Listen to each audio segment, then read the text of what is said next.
ఏంటండి మీరు అందరూ అసలు ఏమనుకుంటున్నారు? మేకప్ ఆర్టిస్టులు అంటే స్టైల్గా రెడీ అయ్యే మేకప్ ఆర్టిస్టులే ఉంటారా? ఇట్లా నార్మల్గా రెడీ అయ్యి మేకప్ ఆర్టిస్టులు ఉండరా? అసలు నాకు చాలామంది డైరెక్ట్గా కానీ ఇండైరెక్ట్గా మెసేజ్లు కానీ కామెంట్స్ కానీ మీరు మంచిగా రెడీ అయ్యి వెళ్ళండి ఈవెంట్ దగ్గరికి అంటే నేను లిఫ్ట్కి పెట్టుకొని స్టైల్గా డ్రెస్ వేసుకొని అసలు అట్లాంటి నాకు అసలు నచ్చదు, నాకు సెట్ కాదు, నేను వేసుకోను.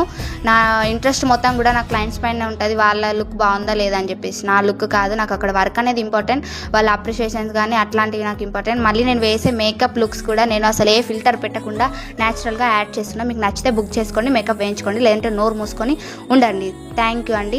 నాకు ఈరోజు తెలిసిన విషయం ఏంటంటే నా వీడియోస్ చిన్నపిల్లలే చూసి వాళ్ళ మమ్మీలకు సజెస్ట్ చేస్తున్నారు, మమ్మీ అక్కతో మేకప్ వేయించుకొని చెప్పి. ఈరోజు కూడా అలానే వాళ్ళ బాబు నా రీల్స్ చూసి అయితే మేకప్ వేయించుకోమని చెప్పిండు. పాపం అక్క కూడా చూసి బుక్ చేసుకుంది. ఈరోజు ధోతి ఫంక్షన్ అండి, ఇది నిర్మల్ దగ్గర కుంటాల దగ్గర విటాపూర్ విలేజ్. అయితే చాలా బాగా మాట్లాడితే చాలా బాగా రిసీవ్ చేసుకుంది. అక్కకు మేకప్ చాలా నచ్చిందని మీరు కూడా బుక్ చేసుకోండి.